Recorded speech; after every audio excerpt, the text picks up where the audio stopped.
Sir William Trumbull was an English statesman who held high office as a member of the First Whig Junto. Early life. Trumbull was born at East Hampstead Park in Berkshire and baptised on the 11th of September 1639.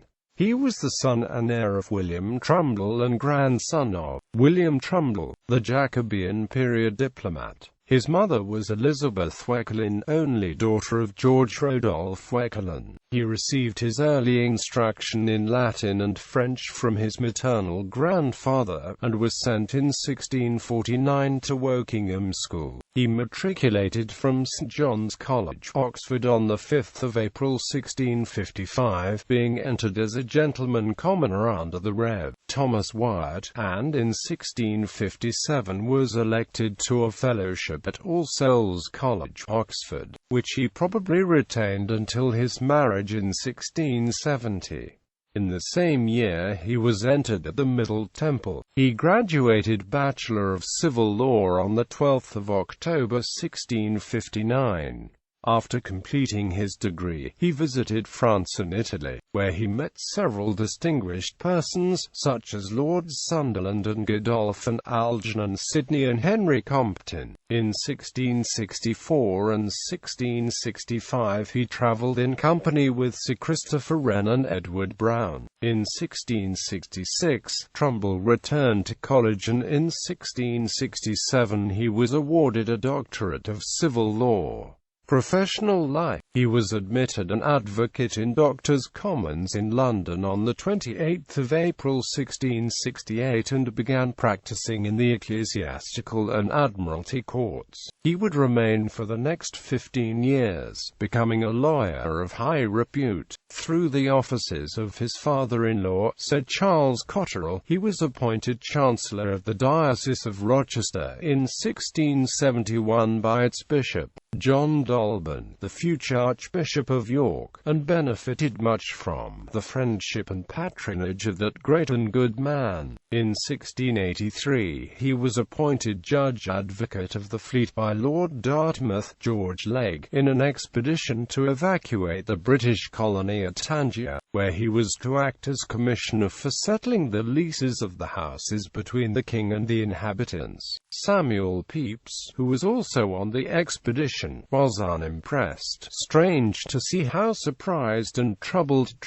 Trumbull shows himself at this new work put on him of a judge advocate, how he cons over the law martial and what weak questions he asks me about it. Later Pepys calls him a man of the meanest mind as to courage that ever was born. In 1684, Charles II considered Trumbull as a possible Secretary of State, but he was eventually offered the office of Secretary of War in Ireland, which he turned down. Nevertheless, he was knighted on 21 November 1684, and on 1 February 1685 was made Clerk of the Deliveries of the Ordnance. Through the favour of the Trelawney family, he entered Parliament as MP for the Cornish borough of East Looe 1685 to 1687. Charles II died a few days later, and Trumbull had to relinquish the clerkship when he was sent by James II, against his own wishes, as envoy extraordinary to France. With King James a declared papist and French King Louis XIV persecuting his Protestant subjects, Trumbull, a devout Anglican, was an odd choice for the post, being a zealous opponent of Roman Catholicism, and did much to benefit the condition of the English Protestants in France after Edict of Fontainebleau. In 1686 he was recalled from Paris, and on October 15 was nominated by the king to be appointed ambassador at Constantinople, where he arrived on 17 August 1687.